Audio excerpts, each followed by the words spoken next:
First world war, yes, ये क्या है वर्ल्ड वॉर और क्यों कहते हैं इसे वर्ल्ड वॉर? तो क्यों हुआ ये वर्ल्ड वॉर और क्या इसके कारण थे, आइए जानते हैं इस चैप्टर में। सो hello and Jai Hind student, welcome once again to my channel sir Tarun Rupani. Yes students, आज आप देखने जा रहे हैं first world war, that is ICSE history class 10। चलिए बिगिन करते हैं कि फर्स्ट वर्ल्ड वॉर क्यों हुआ। यस, व्हाई वर्ल्ड वॉर ही के नाम क्यों रखा इसका, तो आइए क्यों, because it was fought on a world wide scale. Yes, इसका स्केल, इसका दायरा पूरी दुनिया थी। Yes, and it affected almost all the countries. Yes, दुनिया के सारे देश क्या हो गए, वर्ल्ड वॉर से डायरेक्टली या इनडायरेक्टली अफेक्टेड हो गए। It mark the turning point in the history of the world. Yes, दुनिया के लिए एक ये बहुत ही इंपॉर्टेंट टर्निंग पॉइंट बन गया। क्यों? Because of the unprecedented extent. Yes, इसका फैलाव, इसका विस्तार इतना बड़ा था, इसका स्प्रेड, इसका इंपैक्ट और इसका डैमेज इतना बड़ा था जो इससे पहले कभी भी किसी भी युद्ध में नहीं देखा गया था। इसीलिए इसका नाम पड़ गया first world war. Yes, first world war begin हुआ था 1914 में और एंड हुआ 1918 में। तो आइए जानते हैं क्या कारण है कि दुनिया में वर्ल्ड वॉर हो गया, क्या ऐसी वजह हैं। तो पहला कॉज आते हैं nationalism and imperialism. Yes, nationalism, nationalism मतलब होता है अपने देश से प्यार करना। Yes, love for one's own country. अगर भारत मैच खेल रहा हो और हार रहा हो, कैसा लगेगा आपको? यस, बताइए कैसा लगेगा जब मैच इंडिया हार रही हो? तो बहुत दुख लगता है, मन करता है टीवी बंद कर दूं, कर देते हैं आप ऐसा बंद टीवी। यस, तो ये दर्शाता है आपकी फीलिंग, आपका love for your country. This is what is nationalism. तो नेशनलिज्म आया कैसे? तो नेशनलिज्म एक यूनिटी की फीलिंग है, वननेस की फीलिंग है between the people of the country living in a common place, having a common history, having a common language and a common culture. Yes, तो nationalism is a sense of unity felt by the people sharing common history, language and culture. Yes, हम सब भारतवासी हैं और अपने देश को प्रेम करते हैं क्योंकि हम सब के साथ एक कॉमन हिस्ट्री, एक कॉमन लैंग्वेज, एक कॉमन कल्चर था जिसको हम शेयर करते हैं आपस में। इसी वजह से तो ये फीलिंग, यस, इस देश प्रेम की फीलिंग अगर कहीं एक्सट्रीम देश प्रेम बन जाए, यस, एक्सट्रीम प्राइड बन जाए, तब ये घातक हो जाता है। अपने देश से प्यार करो पर इतना ना करो कि दूसरे से नफरत हो जाए। यस, दूसरों से नफरत ना हो जाए। तो एक्सट्रीम प्राइड ना करो और ऐसा बिलीव ना कर लो कि हम ही हम हैं, बाकी सब में पानी कम है। यस, सुना है ना सर? तो यस, ऐसा बिलीव करना कि हम ही सुपीरियर हैं दुनिया में, हम ही दुनिया में सबसे अच्छे हैं। यस, तो बिलीव ऑफ सुपीरियोरिटी। यस, कुछ देशों में ऐसा बिलीफ आ गया, कुछ कंट्रीज के लोग ऐसा बिलीव करने लगे। नतीजा क्या हो गया? एक नई तरह की नेशनलिज्म, जिसे कहते हैं aggressive nationalism. Yes, aggressive nationalism, अपने देश से बेहद प्यार और दूसरों से नफरत, love for one's country and hatred for the other. तो जब ये फीलिंग आएगी तो क्या होगा आप समझ सकते हैं, हेट्रेड से हेट्रेड ही आपको मिलेगी। अगर आप लव से रिस्पॉन्ड करेंगे सामने वाले से, तो वो भी आपके साथ लव से ही रिस्पॉन्ड करेगा। तो नतीजा वर्ल्ड में हेट्रेड, वर्ल्ड में टेंशंस, वर्ल्ड में वॉर का खतरा शुरू। सो एग्रेसिव नेशनलिज्म हो गया, नेशनलिज्म से एग्रेसिव नेशनलिज्म पे आ गए क्योंकि अपने देश पर गर्व करना, अपने देश पर एक्सेसिव प्राइड करना और दूसरों को नीचा समझना, ये था प्रॉब्लम। और यूरोप में प्रॉब्लम बहुत ज्यादा कॉमन थी, specially with the countries like Britain and France. क्यों? क्योंकि ये बहुत जल्दी नेशनलाइज कर गए थे, ये बहुत जल्दी इंडस्ट्रियलाइज कर गए थे। वर्ल्ड के सबसे पहले इंडस्ट्रियल रेवोल्यूशन इन्हीं दोनों देशों में आया। नतीजा इन्होंने अपने देश को बहुत जल्दी क्या कर दिया, डेवलप कर लिया। वर्ल्ड में सबसे ज्यादा फैक्ट्रीज, रिसोर्सेज इन्हीं के पास बनने लगे, प्रोड्यूस होने लगे। तो इंपेरियलिज्म इसके बाद का रीजन है। यस, एग्रेसिव नेशनलिज्म से क्या हो गया, इंपेरियलिज्म हो गया। यस, इंपेरियलिज्म मतलब होता है when a country with superior resources, superior power tries to control another country by acquisition. Yes, acquisition मतलब होता है उसको मिलिट्री के बल पे, अपने बाहुबल पर क्या करना, दूसरे देश पे कब्जा कर लेना, या तो इकोनॉमिकली या तो पॉलिटिकली भी क्या करना, वहां का पावर गेन कर लेना. यस, आपको याद होगा ईस्ट इंडिया कंपनी ने हमारे साथ भी ऐसे ही किया. पहले वो ट्रेडर्स बन के आए थे, हमारे यहाँ कंपनी चालू करने के लिए आए थे. यस, हमारे इंडिया में, मैं अपनी इंडिया का एग्जांपल दे रहा हूं. वो आए इंडिया में बिजनेस करने के लिए आए और धीरे धीरे करके राजाओं को लड़ाया, और जब उस बचे हुए राजा को उन्होंने क्या किया, अपने ही एक सेना से क्या किया, उन राजाओं को भी मार के पूरे भारत पे क्या कर लिया, कब्जा कर लिया. और भारत भी क्या बन गया, एक कॉलोनी बन गया, एक गुलाम बन गया इंग्लैंड का. यस, ऐसी ही कहानी है हमारे साथ. तो ऐसा ही पूरे वर्ल्ड में हुआ.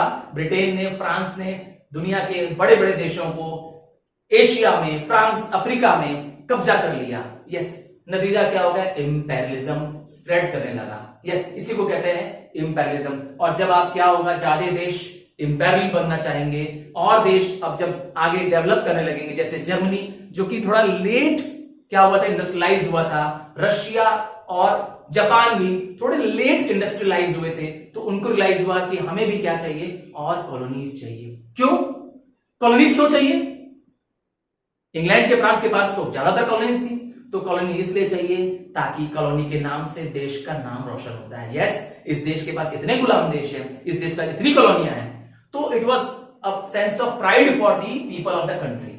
यस, ये था प्रॉब्लम एग्रेसिव नेशनलिज्म का. अपने देश से ज्यादा प्यार, दूसरे देश से नफरत, और उसे क्या कर देना, उसे कब्जा कर लेना अपने सुपीरियरिटी को दिखाते हुए. ऐसा फीलिंग आने लगी वर्ल्ड में. नतीजा, वर्ल्ड में एक केओस, वर्ल्ड में एक सस्पिशन का माहौल पैदा हो गया, हेट्रेड का माहौल पैदा हो गया. एक देश दूसरे देश को सिर्फ नफरत की भावना से देख रहे हैं और कोशिश करते हैं कि कैसे उसकी कॉलोनीज को, उसके डिपेंडेंट कंट्रीज को कब्जा कर लें, ताकि वहां के रिसोर्सेज, वहां के मटेरियल, वहां के लोगों को, उनके मैन पावर को यूज कर सकें. अब शुरू हो गई next, yes, second point, race for armament. Yes, हथियारों की दौड़. अब वो कैसे आ गया?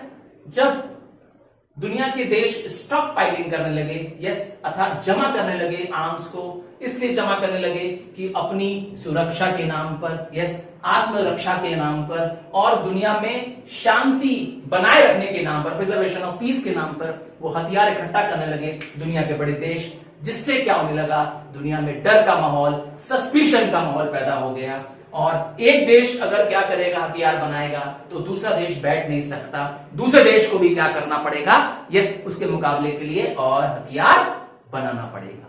नतीजा क्या हो जाएगा, पूरी दुनिया हथियारों की दौड़ में शामिल हो जाएगी. नतीजा, दुनिया में हथियारों का बड़ा जखीरा, बड़ा स्टॉक पाइलिंग पैदा हो जाएगा. It filled the atmosphere with fear and hatred. पूरे दुनिया में एक देश दूसरे देश से सिर्फ नफरत, सिर्फ जलन की भावना से, डर की भावना से एक दूसरे को देख रहा है. ऐसा एग्जाम्पल जर्मनी से शुरू होता है. जब जर्मनी ने 1912 में अपने आयरन एंड स्टील प्रोडक्शन को कई गुना बढ़ा दिया. आयरन एंड स्टील प्रोडक्शन इसलिए बढ़ाया क्योंकि उनका बिलीफ था कि इसी आयरन एंड स्टील की मदद से हम अपना इंडस्ट्रियलाइजेशन स्ट्रॉन्ग कर लेंगे. और उन्होंने इसके वेपन्स, स्पेशली इंपेरेटर नाम की बड़ी शिप्स लॉन्च की, बड़ी शिप्स, नेवल शिप्स बनाई, जिसको देखते हुए जापान ने, अमेरिका ने, इवन ब्रिटेन ने और फ्रांस ने भी क्या किया, अपने देश में नेवल डेवलपमेंट अर्थात नेवी शिप्स के लिए और तैयारियां करना शुरू कर दी. एक वर्ल्ड में हथियारों की नई दौड़ पैदा हो गई.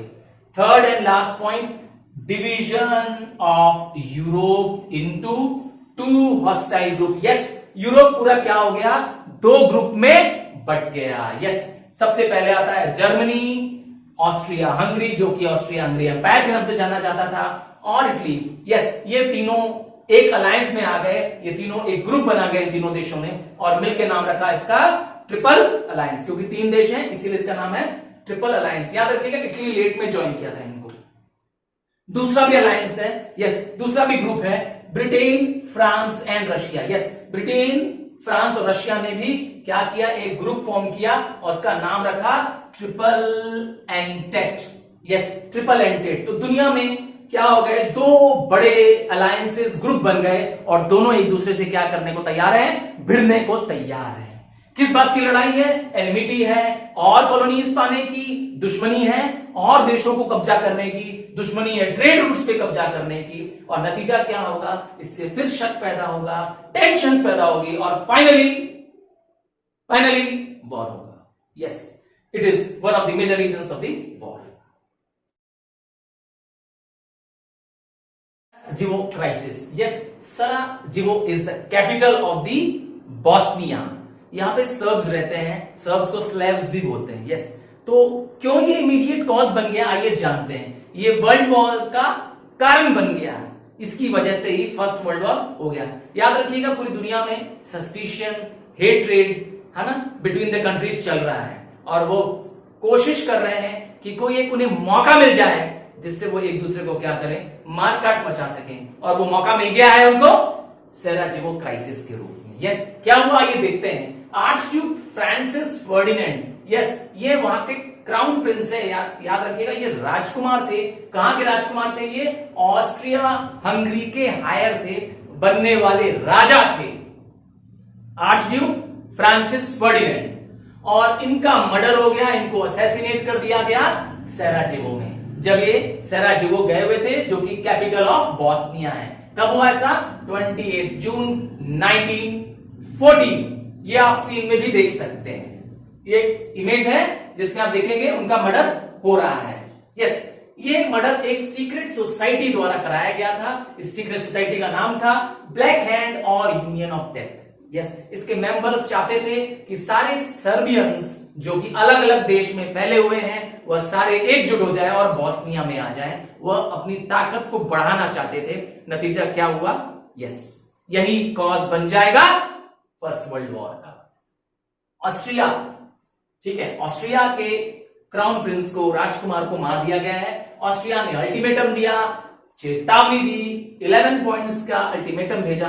किसको? सर्बिया को भेजा, क्योंकि सर्बिया के नागरिक ने ही मारा था, इसीलिए उसको नोटिस दिया गया। और सर्बिया ने उस नोटिस को पूरा करने से मना कर दिया। क्यों? क्योंकि इसमें सर्बिया की गुलामी की बात लिखी थी। सर्बिया ने अपनी सॉवरेनिटी या अपनी गुलामी को लेना कबूल नहीं किया। नतीजा ऑब्वियस बात है, ऑस्ट्रिया वेट कर रहा था किसका? यस, अटैक करने का, और उसे एक रीजन अब मिल गया। ऑस्ट्रिया ने अटैक कर दिया सर्बिया पे, और ठीक एक महीने बाद 28 जुलाई को यह अटैक शुरू हुआ। यस, यहीं से वर्ल्ड वॉर की शुरुआत। यस, ये डेट वर्ल्ड में बहुत याद रखी जाएगी, जुलाई 28, 1914। रशिया, जो कि पहले से ही सर्बिया का सपोर्टर रहा था, उसने सर्बिया को मदद की थी, उसने सर्बिया के पक्ष में वॉर घोषित कर दिया। अब सर्बिया और रशिया कितने हो गए? दो देश एक तरफ हो गए। उधर ऑस्ट्रिया के पक्ष में जर्मनी आ गया, क्योंकि आपको याद होगा ऑस्ट्रिया जर्मनी ने एक अलायंस बना रखा था, याद है आपको ना? Yes, triple alliance. तो जर्मनी ने भी अब ऑस्ट्रिया का साथ देना शुरू कर दिया, और उसने रशिया पर अटैक बोल दिया, साथ में उसने फ्रांस पे भी हमला कर दिया। यस, जर्मनी भी वेट कर रहा था अपनी ताकत को प्रदर्शित करने के लिए, और उसने हमला कर दिया। उधर ब्रिटेन ने भी क्या किया? जर्मनी पर अटैक कर दिया, वॉर डिक्लेयर कर दिया। नतीजा क्या हुआ? अब जर्मनी, ऑस्ट्रिया एक तरफ, इधर सर्बिया, रशिया, ब्रिटेन और जापान एक तरफ। इटली, जो इससे पहले की ट्रिपल अलायंस का पार्टनर था, जर्मनी का पार्टनर था, आपने पढ़ा था इससे पहले वाले पॉइंट में, ट्रिपल अलायंस का एक पार्टनर था, वो अभी तक न्यूट्रल था, साइलेंट था, पर 1915 में आते आते उसने ट्रिपल अलायंस को छोड़ दिया। यस, वॉर में ये सब जायज है, जानते हो, there is everything fair in love and war. और यही हुआ, इटली ने मौका देखा और क्या किया?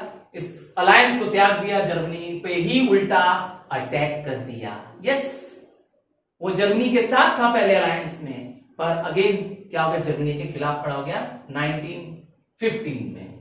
जर्मनी, ऑस्ट्रिया और उनके साथी देश जैसे बुल्गारिया, है ना, ये अलाइज सारे देश मिल गए और इनका नाम दिया गया, यस, अब इनका नाम हो गया सेंट्रल पावर। वर्ल्ड में वॉर छिड़ चुका है, याद रखिएगा।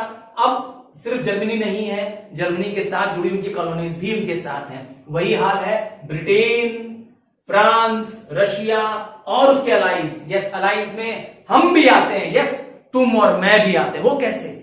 हम लोग कैसे आते हैं? क्योंकि हम इंग्लैंड के कॉलोनी थे, इंग्लैंड के गुलाम थे और हमारे सैनिकों को भी भेजा गया था वॉर में। यस, हमको भेजा गया था, इंडियंस को भेजा गया था, सिपाहियों को भेजा गया था टर्की पे अटैक करने के लिए।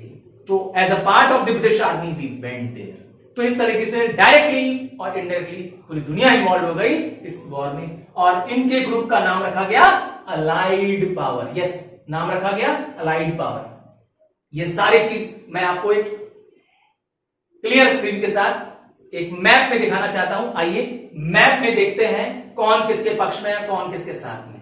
फ्रेंड्स, आई होप मेरे पढ़ाए हुए कंसेप्ट्स आपको समझ में आ रहे हैं। अगर समझ में आ रहे हैं तो लाइक का बटन प्रेस करने से क्यों घबरा रहे हो? लाइक का बटन प्रेस करो। यस, एक बहुत अच्छा एक चांस मैं देना चाह रहा हूं आप लोगों के लिए। यस, कि जिन्होंने मुझे सब्सक्राइब किया है उनको एक गोल्डन अपॉर्चुनिटी है। वो अपने 5 फ्रेंड्स को, यस कितने, यस अपने 5 फ्रेंड्स को, क्लासमेट्स को क्या करें, इस चैनल को सब्सक्राइब कराएं। And I am promising you, अगर आपने इसका स्क्रीनशॉट, यस इस 5 सब्सक्रिप्शन का स्क्रीनशॉट मुझे सेंड कर दिया, यस मुझे सेंड कर दिया, तो मैं आपको लाइव फ्री ऑफ कॉस्ट पढ़ाऊंगा संडे सेशंस को। यस, संडे को। यस, अगर आप 5 अपने क्लासमेट्स को, फ्रेंड्स को सब्सक्राइब करवाते हैं तो। सो यह है वर्ल्ड मैप 1914 में ही फर्स्ट वर्ल्ड वॉर शुरू हुआ। यस, यह है बोस्निया और बोस्निया की कैपिटल में सेराजेवो में आर्च ड्यूक फर्डिनेंड, जो कि क्राउन प्रिंस थे ऑस्ट्रिया हंगरी के, वो आए थे। यस, आर्च ड्यूक फर्डिनेंड का यहाँ असैसिनेशन कर दिया सर्बिया के एक ग्रुप ने। सर्बिया की एक सीक्रेट सोसाइटी जिसका नाम था ब्लैक हैंड या यूनियन ऑफ डेथ। सर्बिया को नोटिस दिया ऑस्ट्रेलिया ने, अल्टीमेटम दिया जो सर्बिया ने पूरा नहीं किया और नतीजा 28 जुलाई 1914 को ऑस्ट्रिया ने सर्बिया पर अटैक कर दिया। सर्बिया की मदद करने के लिए पहले से ही तैयार था रशिया और जर्मनी, जो कि ऑस्ट्रिया का पार्टनर था, उसने ऑस्ट्रिया के पक्ष में वर्ल्ड वॉर डिक्लेयर कर दिया। यहाँ रशिया सर्बिया के फेवर में आ गया, वहाँ जर्मनी ऑस्ट्रिया और हंगरी के फेवर में आ गया। जर्मनी ने न सिर्फ ऑस्ट्रिया का फेवर किया, साथ में फ्रांस पे और ब्रिटेन पर भी अटैक कर दिया। अब रशिया, फ्रांस, ब्रिटेन तीनों एक ग्रुप बन गए और इनके अलाइज का नाम दिया गया अलाइड पावर। और उधर जर्मनी, ऑस्ट्रिया हंगरी और उसके अलाइज जुड़ गए और बन गए सेंट्रल पावर। इटली, जो कि पहले से ट्रिपल अलायंस का पार्ट था, जर्मनी का पार्ट था, उसने जर्मनी का साथ छोड़ दिया 1915 में और फ्रांस के, ब्रिटेन के ग्रुप में ज्वाइन हो गया। इस तरीके से वर्ल्ड वॉर में भी ये प्रूव हो गया कि everything is fair in love and war. Thank you, students.